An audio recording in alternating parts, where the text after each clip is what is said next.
Góðan og blessaðan daginn og verið velkomin hingað á Stúdíó Kristall. Við erum staddar hér ég, Birgitta Birgisdóttir, leikkona í Þjóðleikhúsinu og Ragnheiður Steindórsdóttir, leikkona í Þjóðleikhúsinu. Við ætlum að spjalla lífið og leikhúsið og ýmislegt. Ef að byrja að spritta okkur. Bara endilega. Já. Þó við ætlum ekkert að fara að snertast. Ég veit það. Sýnum gott fordæmi. Já. Þú ert ekki í fyrsta skipti hér upp á Kristallsal. Nei. Nei, það má alveg segja það. Já. Manstu svona, hver er svona fyrsta minningi þín af Þjóðleikhúsinu? Sko, þegar að við vorum beðnar að setjast þetta niður og spjalla, þá fór ég svona að hugsa tilbaka og áttaði mig allt í náði bara í gærkvöldi að þetta hús leikur alveg óskaplega stórt hlutverk í lífi mínu. Já. Og gerði það hreinlega áður en ég kom í heiminn. Því að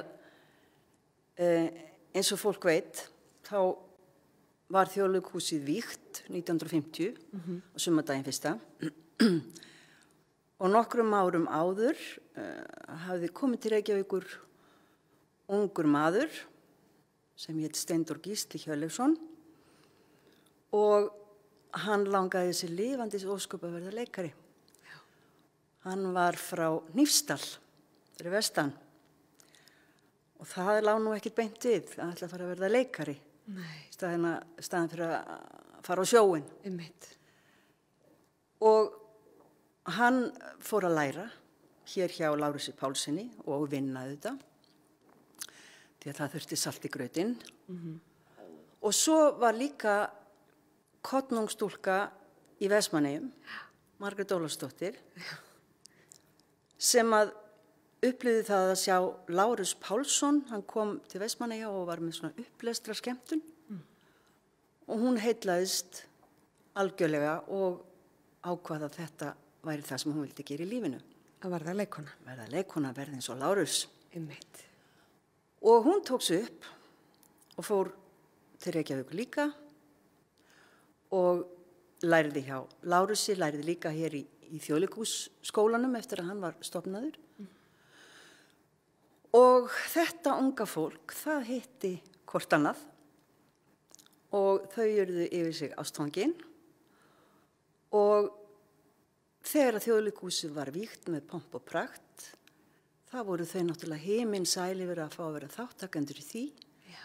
Pabbi lék í öllum 3 opnunarsýningum Þjóðleikhúsins og mamma var með í einni, held ég alveg örugglega ekki fleirum. Og svo lékuðu hér, áður en þau svo fóru og ákvaða að ganga til liðs við Leikskóla Reykjavíkur niður í Iðnó, sem var þeirra aðal vinnustaður alla þeirra starfsævi. En þetta var sem síðan 1950, þá vígslan, og 1951 giftaði sig og 52 fæðist lítil stúlka og hún hafði meira sér verið á fjölunum í móðurkviði á stóra sviðinu í Shakespeare leikriti. Vá. Þannig að það er eiginlega, já, þetta er eiginlega, á ekki bara að segja þetta sé vaggan mín. Jú. En svo fæðist þú 1952 og þú sagði mér hérna, þegar vorum að spjalla á þann að þú hefðir verið stödd hér, 11 ára gömul, hérna á upp Kristallsalnum í pröfu. Já, ég var í ballett á þessum árum. Já. Og ballett hér í Þjóðleikhúsinu og ætlaði mér að vera ballerína. Já. Og svo auðvitað, af því að foreldrar mínu voru þá að leika niður í Iðnó og þar var mitt heimili og ég þekkti náttúrulega leikarann alla og minna fólki hér upp í Þjóðleikhúsi á þeim tíma. En samt, vissi hver allir voru að hitt þetta fólk og margir mjög góði vinir pappa og mömmu.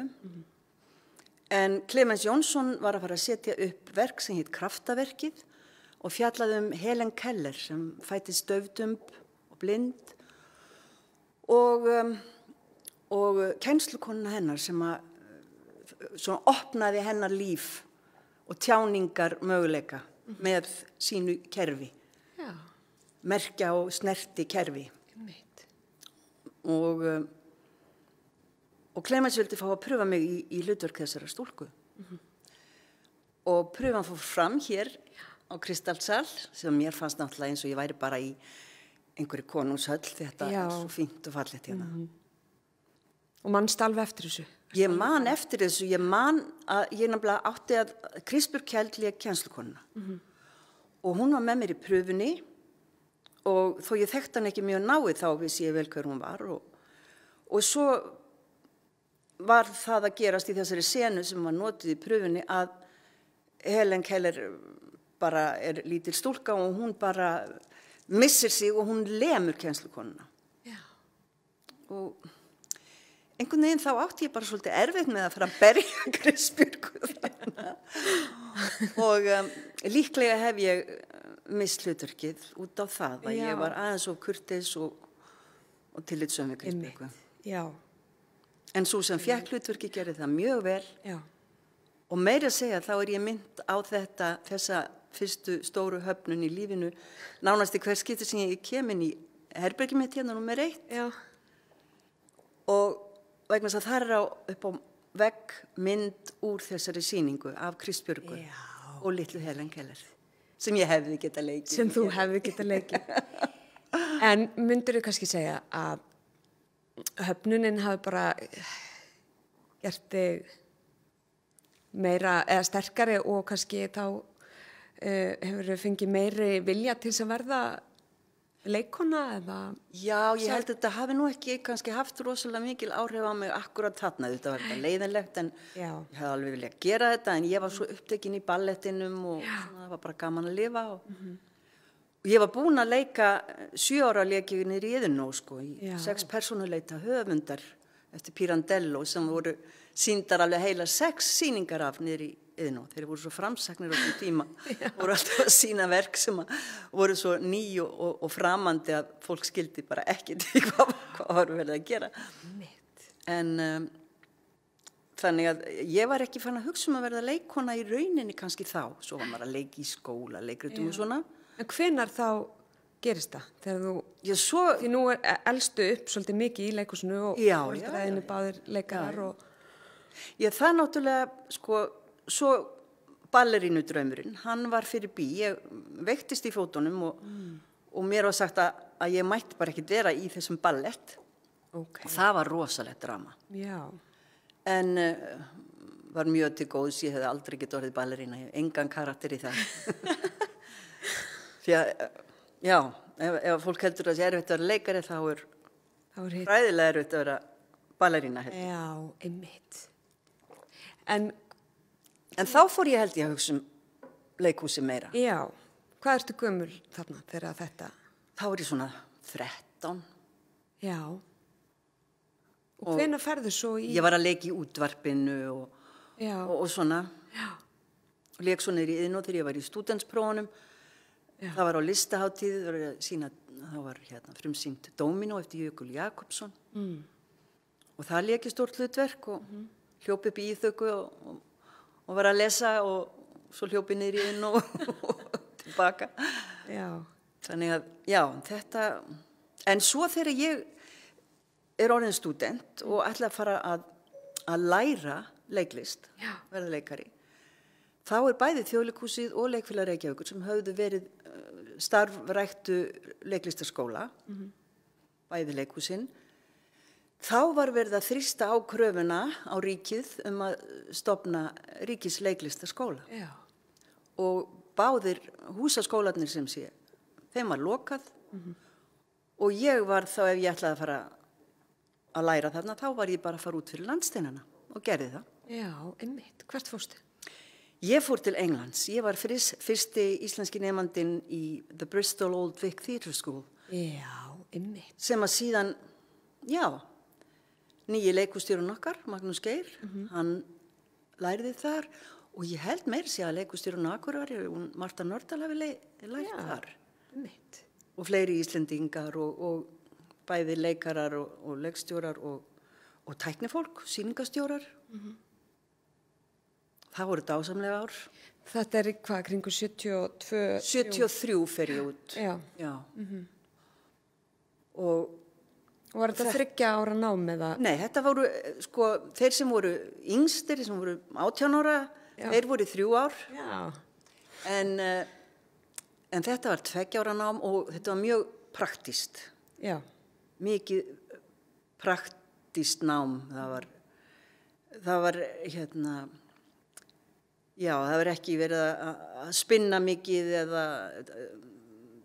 ræða teóriur fram og tilbaka. Það var meira svona, eins og maður segir á verulega góðri íslensku, hands-on. Já, það voru mikið þátt á gólfi að bara æfa. Já, það var líkamsþjálfun, raddþjálfun og auðvitað náttúrulega að lesa leikrit og greina og svo bara æfa senur og fá leikstjóra og svo í nefndarleikusinu að sína og þetta var mjög mikið og erfitt og alveg skelfilega gaman. Já. Svo klárar það og svo líða einhverja ár þangað til þú kemur hingað sem leikona. Já, hér þegar ég kem heim, ég kom seint á haustið og það var búið að setja öll hlutverk fyrir haustið og ég sá ekki fram á að fá neitt að gera og þá bara skráði ég mig í háskólan en svo það svona einstauðir annars brauð. Það veiktist leikona sem var að æfa í 2 sýningum niðri í Iðnó og önnur þeirra var saumastofan og hinn var miðnætursýning inn í Austurbæjarbíói og ég stökk inn í þetta hvoru tveggja og hef ekki hætt síðan en hingað kom ég. Mér var búinn samningur hér 1983 og var alsæl með það en byrjaði á því að fá launalaust leyfi til að fara til Akureyrar að leika í My Fair Lady. Já, einmitt. Sem var mikið ævintýri. Já. Og síðan kom ég eftir áramótin, þá fórum við að æfa Gæ og Pír og hér er ég bara búin að vera hamast síðan. Já. Þú sagði mér og ég var nú að hugsa það að þið vorum að tala höfnun og hvað styrkir mann. Einmitt. Þú sagði mér að þú hefur orðið fyrir höfnun. Ég var fyrir höfnun, já. Ég sem sagt sæki svona höfnun, já, stærsta höfnun sem hafði áhrif á mig og gerði eiginlega útslagið hvort að ég ætlaði að verða leikuna eða ekki var að ég sæki í leiklistaskólanum sem var þá nýorðin Listaháskóli Íslands og kemst ekki inn þetta strax út í fyrsta áli. Já, bara strax, já. Já, og þessi tilfinning, þessi höfnunatilfinning þetta kom mér eiginlega pínu óvart að því ég hafði ekki áttað mig á því hvað mér langaði svona mikið til að verða leikona. Og ég varð pínu... Hafðirðu verið að leika mikið eða? Ég hafði verið að leika með Leikfélag Kópavogs í nokkur ár og og alltaf bara lita á það sem áhugamál. Þangað til að bara einn daginn þá bara vaknaði ég og hugsa bara býttu, ég get orðið ég get unnið við þetta. Já. Gert þetta atvinnu. Ákveð að sækjum skólan en var mjög óörugg af því að ég var ekkit endilega vissum að þetta væri eitthvað fyrir mig eða hvort ég var nú góð til að standast þessar kröfur og allt þetta. Svo kemur höfnunin og þá bara, það gerðist, þetta var alveg fellega skrítið, það gerðist eitthvað innra með mér og eins og ég segi það komur sjálfur mér svo mikið óvart að því ég hafði ekki áttað mig á því hvað mér langaði þetta mikið. Og í heilt ár þá hugsaði ég á hverjum degi að ég ætla inn í þennan skóla og ég ætla að verða leikona og þetta var bara gjörsamlega, ég varð heltekin af því á að komast inn og svo hugsaði líka alltaf, ef ég kemst ekki inn núna, þá fer ég út og ég hefði væntanlega gert það, en ég sæki aftur og ég hugsaði, það ekki séns fyrir þessa dómnefnd að hafna mér núna aftur, ég ætla, mér alveg sama hvað þeim finnst, en ég ætla hérna inn. En svo gerist það í fyrsta prófunu mínu, þá átti maður að fara með 2 mónologa að sko stressiði náði svolítið mikið yfirtökum og mér langaði þetta svo rosalega að ég með 2 mónologa, einn mjög langan og annan mjög stuttan, það var eitthvað svona tími, maður fekk 5 mínútur eða eitthvað, þannig ég þurfti bara, ég ákvað að byrja á langa mónolognum og þegar ég búin með fyrstu 2 línurnar, þá fæ ég blackout. Já. Og ég bara, og þau sita þarna fyrir fram með dómnefndin og ég hugsa bara, nei, þetta er ekki að fara að gerast. Og ég stend fyrir fram að þau, að mér leið í korter sko, og ég horfi bara í augun á þeim og ég hugsa allan tíman, þetta er ekki að gerast. Þau að fara að velja mig inn í skóla og ég ekki textan minn, Svo kom allt inn einhver einlína og svo kom lokalínan, þannig að, og svo fer ég með litla Shakespeare texta minn og hann náttúrulega fór allur í rugl og hérna. En allavega, það kom ekki að sök og hann Stefán Jónsson, leikari og leikstjóri, var í dómnefndinni og hann segi við mig í loka hópnum þegar það eru 20 manns eftir. Þá segir hann svona við mig, við ætlum að gefa þér annað tækifæri á textunum þínum og vonandi mannst þetta núna eða eitthvað svona. Og ég fór sérst aftur með textan og sýndir þeim. Og myndi, En einmitt, þetta er þetta með höfnuna, sko, að stundum getur hún hjálpa manni að átta sig á hlutunum, sett hlutin í samhengi. Já. En þetta er svo skrítið bara, þetta líf, og svo eru við hérna báðar, þú ert búin að vera hér í nokkuð mörg ár, er það ekki? Já, það eru 4 ár síðan ég kom hingað fast. Og við höfum leikið svolítið saman. Við leikið svolítið saman. En ég var einmitt að hugsa líka varðandi þetta, hvað svona hús getur verið stór partur af sögunum hans, að svo þegar ég kom hingað til starfa, þá var einmitt, var ég ófrísk meðan vorum að leika Gæ og Píur. Já. Og með son minn í móðurkviði þá.